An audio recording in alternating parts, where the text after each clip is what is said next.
जलवायु पूर्ण बादल समूह गुड़िक धीरे धीरे अग्रसर होउछंती दक्षिण पूर्व बंगोपसागर आड़कू समुद्र में देखु जहाँ सैटेलाइट इमेज देखाउछंती एवं समुद्र में बर्तमान बड़ गोटाउछि बात्या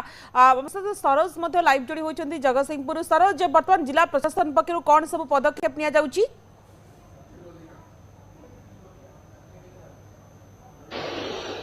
देखो निश्चित भाव में कहवा जिला प्रशासन पक्षर संपूर्ण भाव में बात्या को मुकाबिला करने प्रस्तुत रही। आम जब कहवा जगतसिंहपुर जिले में 45 टी बात्या आश्रयस्थली बर्तमान संपूर्ण भाव में प्रस्तुत रही। जदि संध्या समय वर्षा पवन आरंभ हुए ताले किभली भाव में लोक मानू बात्या आश्रयस्थल को नि समस्त व्यवस्था करा जहाँ जिला प्रशासन सहित आम आलोचना करूँ। समस्त बात्या आश्रयस्थल को संपूर्ण प्रस्तुत रखा सहित जदि लोक मानू सेठाକୁ स्थानांतर करा जाए से सुखिला खाद्य रंधा खाद्यर व्यवस्था करा जिवो। तेणु तलिया अंचल लोक मैंने जो मैंने अच्छा चाल घरे जो मैंने अच्छा छात घर को अणाजिव बात्या आश्रयस्थल को निकटस्थ स्कूल घर को अणाजिवार व्यवस्था करा जायछि। पूर्वर किछ समय पूर्व जिला प्रशासन सहित आलोचना करूँ जो भाव में पारादीप रे जो मत्स्यजीवी मैंने अच्छा प्रायतः समस्ते फेरी आसी गतकाली संध्या सुधा फेरी आसी आउ क्या भा जड़े दी जन थी नहीं बर्तमान से अनुमान करें गतकाली 22 टी बोट माछधरा बोट समुद्र मध्य थिला एवं संध्या सुधा पाखापाखि 15 टी बोट आसी सारी तेणु राति आउ बोट आसबार थिला तेणु पहुंची जाइथिबो आम अनुमान करूँ कि बर्तमान सुधा सठिक सूचना मिल पारे जहाँ बर्तमान विभाग पक्षर कहुचे संपूर्ण बोट बर्तमान आसी सारी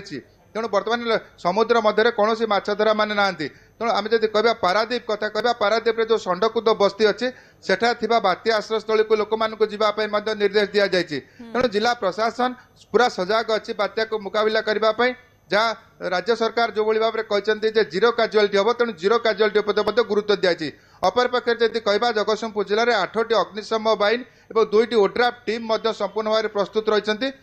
किसी अप्रीतिकर परिस्थिति सृष्टि हेले से रास्ता क्लियर करबा ठार आरंभ करी जीरो काजुआलिटी ऊपर फोकस करिसंती अर्थात जेमती जनकर भी जीवन हानि न हुए ता पर रही राज्य सरकार गुरुत्व ता सहित सरो जिला प्रशासन तो त्वरित पदक्षेप नउछि विशेष करी तलिया अंचल रे समुद्र उपकूलवर्ती जो बस्ती रही जो अंचल रही ता पर केमती फोकस करा जाउछि?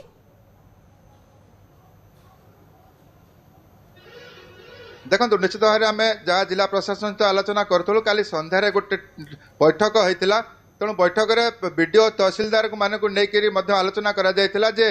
जो सरपंच समिति सभ्य एवं गाँव वार्ड मेंबर ठार आरंभ कर ग्रामवासी मानक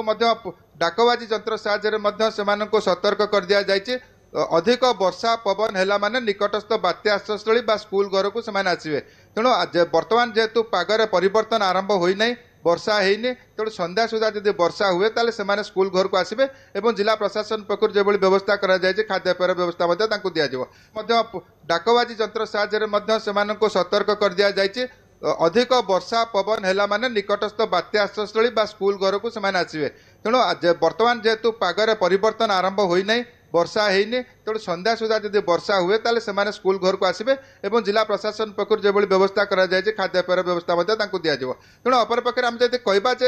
जो भाव में कहते राजस्व मंत्री जो भाव कहते समस्त जिलापाल प्रस्तुत होती जिलार टीम जो मैंने रही से तहसीलदार बीडीओ समस्त प्रस्तुत रही किभली भाव में साधारण लोक मैंने जब असुविधार सम्मुखीन न हे से जिला प्रशासन संपूर्ण प्रस्तुत रही। जिला प्रशासन एकदम पूरापूरी सजग रही सतर्क रही विशेष करके बात्या आश्रयस्थली सरोज आप आम सहित रुहतु टे मनीषा पाखक जावाक चाहिए। मनीषा जिते स्थलभाग आड़ को अग्रसर होती आंध्र छुईबार आशंका ओडिशा रे गोटे बड़ प्रभाव पड़ो। ओडिशा जदिव पवन गति अधिक रही किंतु प्रबल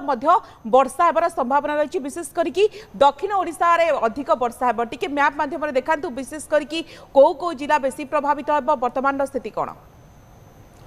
निश्चित भाव में देखो वर्षार परिमाण जदि देखा तेज वर्षार परिमाण विशेष भाव में दक्षिण ओडिशा आरंभ करके उपकूल बेल्ट और आभ्यंतरीण बेल्ट में अधिका देखा मिल